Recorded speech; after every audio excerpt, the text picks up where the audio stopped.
Bonsoir à tous, j'espère que tout le monde va bien, Baruch Hashem.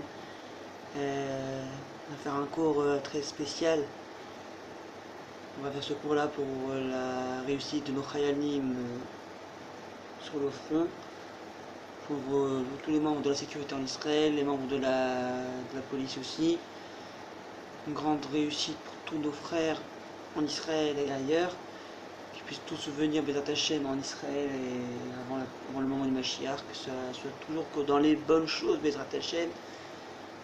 Réfouchez-moi pour tous les malades, et le Nishma, toutes les personnes qui sont tombées au combat, et les personnes qui ont été tuées. Hashem venge leur sang, les venge, et donne la Nechama aux endeuillés, et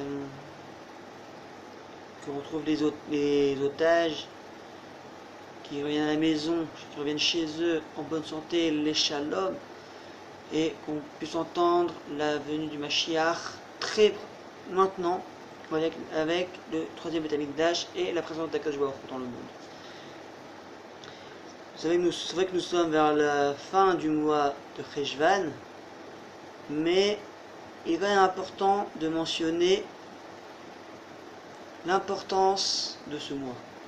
Comme vous savez, dans le calendrier juif, nous avons beaucoup d'événements, des événements joyeux, comme tout le mois de Pessah, on fête la sortie d'Égypte, on parle de faire des corbanotes, 14 jours avant le Seder.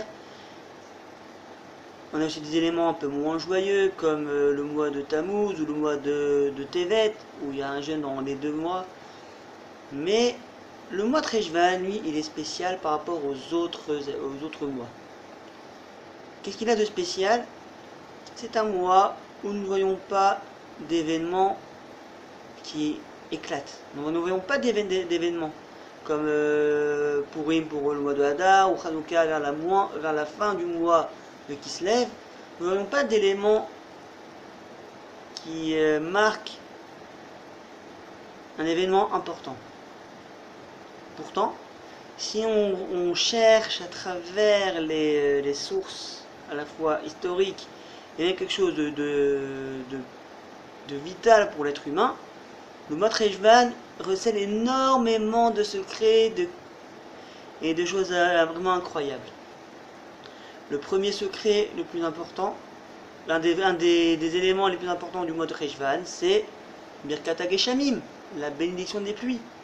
Comme c'est marqué dans la Maseret Ta'anit Zayin Amud Aleph, Rabbi Abhu, c'est comme ça qu'on dit chez les Tunisiens, Rabbi Abhu, il dit que Gadol Yom HaGeshamim, Gadol Birkat HaGeshamim, Ketriat HaMetim. Il dit que la bracha des pluies est plus grande encore que la résurrection des morts. Pour nous expliquer que la résurrection des morts touche en premier lieu les tzadikim, et la bénédiction des pluies touche tout le monde. Tout même les Rechaïm peuvent aussi en quelque sorte bénéficier de la bracha de la pluie. On voit aussi un autre événement qu'on a vu il n'y a pas très longtemps. Dans la paracha de Noach, on parle du déluge qui a eu lieu le 17 Cheshvan, qui a commencé le 17 Cheshvan. Et en quoi c'est un événement important?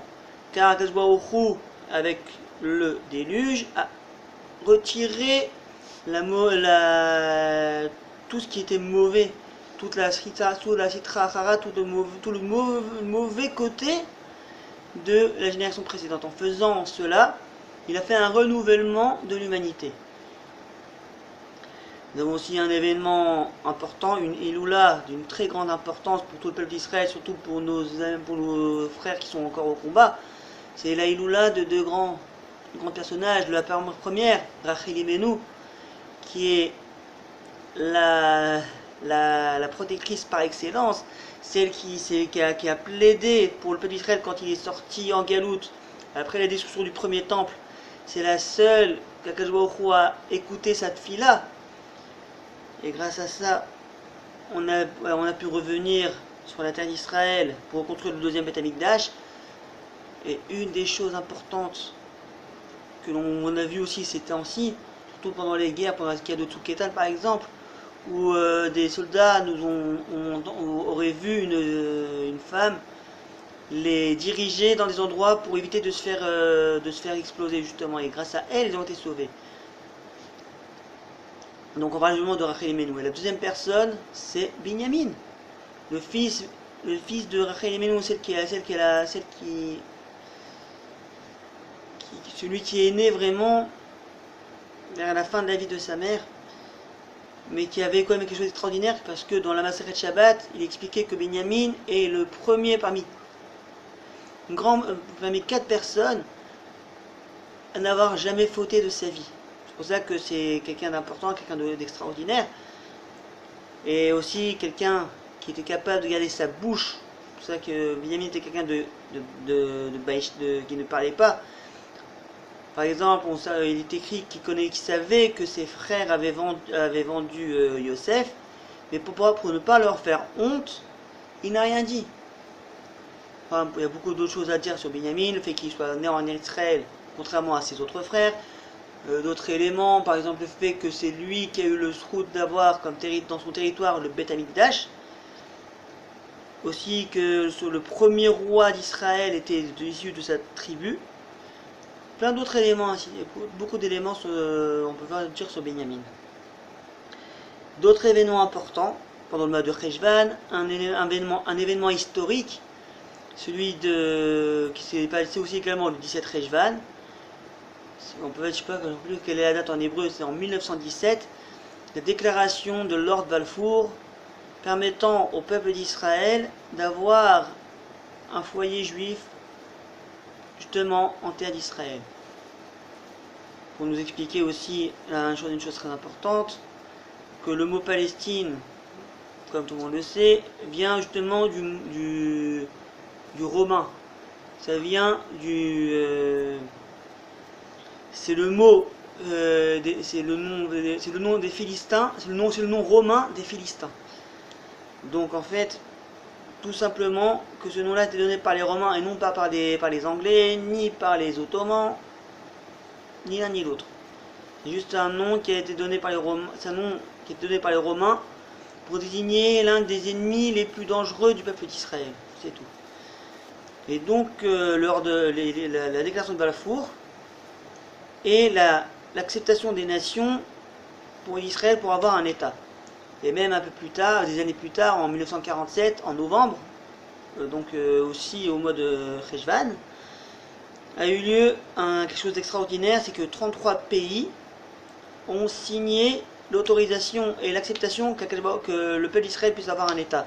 Donc ce qui nous permet à nous, peuple d'Israël, religieux comme pas religieux, juifs avant tout, enfants d'Hachem, la possibilité de revenir sur notre terre. Ce que nos parents, nos grands-parents, surtout nos grands-parents qui ont vécu la Shoah, qui ont vécu avant la création de l'État d'Israël, rêvaient de venir. J'ai même un copain, son grand-père, m'a expliqué que lui-même, s'il avait pu faire ça, il serait parti à la nage de Tunis jusqu'en Eretz Israël pour y aller. Tellement les gens, ils rêvaient d'y aller. Ils avaient un amour d'Eretz Israël extraordinaire. Ils l'aimaient alors qu'ils n'avaient encore jamais mis les pieds. Et un des éléments très très importants encore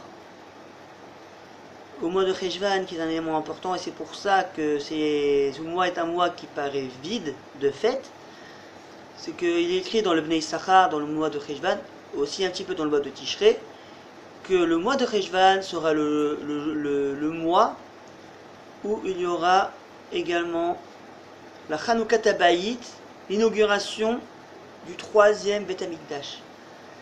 Donc c'est un élément très très important et un moment de joie.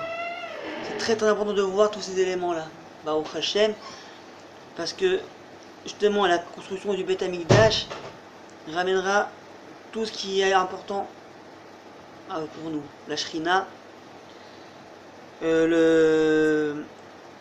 l'arrêtation de toutes les guerres, de tous nos ennuis, Bezrat Hashem. Et donc justement, le mois de Cheshvan est vide pour justement laisser la place à la construction du Beth Amikdash. Et il y a plein d'autres éléments qui ont eu lieu vers le mois de Rejvan, peut-être d'autres qu'on n'a pas encore cités. Et c'est pour ça qu'il est important, chers amis, quand on regarde les éléments du monde, on ne regarde pas seulement les éléments qui sont dévoilés, comme le Pessah, comme le mois de Iyar, où il y a eu Yom Ha'atzmaut, Yom Yerushalayim, on compte le Homer, l'Akba Homer, Pessah Sheni, on a plein d'éléments pendant le mois de Iyar. On parle d'autres éléments comme Shavuot, et ainsi de suite. Il faut aussi regarder les éléments historiques. Les événements historiques comme les événements extraordinaires, comme par exemple, justement, on a parlé justement de tout ce qui s'est passé pendant le mois de Rejvan, le Maboul, tout ce genre de ces éléments, les glaçons de Balfour et ainsi de suite. Très important de regarder les éléments parce que de chaque élément on peut trouver quelque chose d'important. Et pour finir, pour essayer de trouver quelque chose d'encore meilleur, plus fort encore, comme nous sommes aussi dans la paracha de Vayera, nous avons vu quelque chose de très très important qu'il faut vraiment mentionner, qui est lié à ce qu'on a dit là justement, parce qu'il faut savoir que dans chaque élément d'obscurité, il y a aussi une lumière. On voit quelque chose d'important dans la paracha de Vayera, c'est comment ça se fait que Lot, le neveu d'Abraham, a hérité de la royauté. On voit bien sûr l'élément que c'est le neveu d'Abraham, donc par le sroud d'Abraham, il a pu s'en sortir. Mais aussi un des éléments qui est très important, et c'est ce qui est mentionné dans le Chumash, c'est que Lot a eu quelque chose quand les anges sont partis détruire la ville de Sodome, quand les anges ont prévenu à Lot qu'il allait détruire la ville de Sodome. Lot, il a eu une peur, il a eu honte de quelque chose. Il a dit très clairement que je ne pourrais pas revenir auprès d'Abraham si jamais je pars de Sodome, il faut que j'aille à un endroit où personne ne me connaît. Si je vais devant Abraham, je serai considéré comme un rachat devant le tzaddik.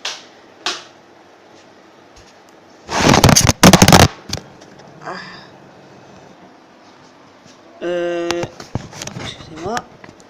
Et donc un des éléments qui a permis justement que...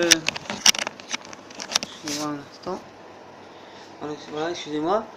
Un des éléments qui a permis justement que Lot ait la royauté, c'est qu'il a eu honte de se retrouver auprès d'Abraham quand la ville de Sodome a été détruite.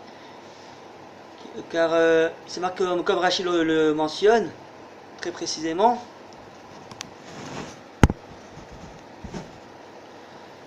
C'est que Lot a expliqué que quand j'étais dans la ville de Sodome, aux yeux de Kadosh Baruch Hu, j'étais considéré comme un tzaddik par rapport aux gens de Sodome. Et si jamais je vais en direction d'Abraham, je serais comparé à un rachat par rapport à lui.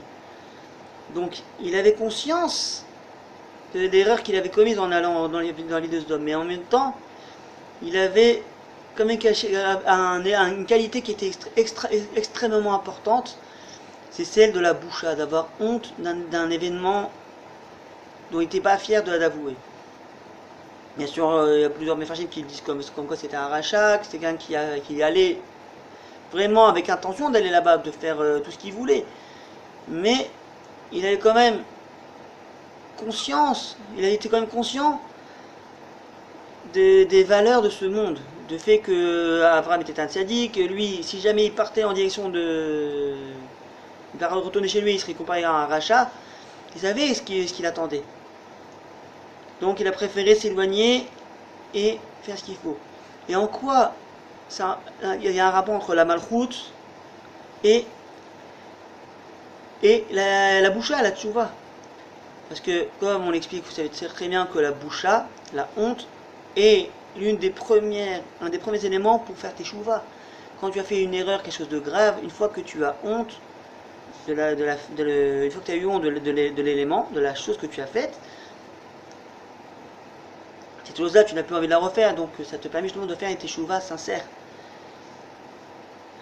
Et un des éléments, comme vous le savez, comme il expliquait dans la Kabbalah, parmi les 4 piliers du monde qui permettent de tenir le monde, justement, c'est vous avez, il y a 4 éléments, excusez-moi, il y a le Chesed, Gvura, Tiferet et la Malchut. C'est 4 éléments-là qui sont les piliers qui tiennent le monde.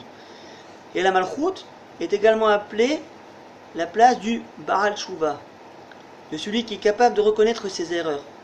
Et c'est d'ailleurs une des qualités qu'Akadosh Baruch Hu a décelé chez David HaMelech, et c'est la raison pourquoi il a été choisi comme roi d'Israël. Parce que David HaMelech, il avait le cœur et était capable de reconnaître ses erreurs. Et c'est la raison pourquoi, c'est une des raisons premières pourquoi Akadosh Baruch Hu a donné la royauté aussi dans la famille de Lot. Une des raisons les plus profondes, c'est qu'il voulait aussi éloigner la venue du Mashiach des forces du mal. Donc pour l'éloigner des forces du mal, il fallait qu'il soit à l'intérieur des forces du mal pour ne pas être détecté. Mais aussi par le fait que Lot avait dans son cœur la capacité à reconnaître ses erreurs, à reconnaître qu'il aurait honte de se retrouver auprès d'Abraham, lui a permis justement d'avoir la royauté. Et donc quel est le lien avec le mois de Cheshvan et l'histoire de Lot? C'est que de chacun de ces éléments, des éléments qui paraissent sombres, on ne comprend pas ce qui se passe, on peut aussi faire rejaillir une lumière, quelque chose qui peut nous être important. Une lumière, c'est pas seulement une ampoule qui brille, c'est également un enseignement, quelque chose qui pourra nous servir dans les temps futurs. C'est ça tout le secret du mois de Cheshvan et la parashat Vayera. Car de tout cela, Bezrat Hashem, nous verrons une grande lumière, c'est la vue du Mashiach, avec aussi la Shrina, la présence d'Akadosh Baruch Hu et le Beit HaMikdash très bientôt. Merci de votre écoute, Shavua Tov, et une très très bonne semaine. Kol Tov.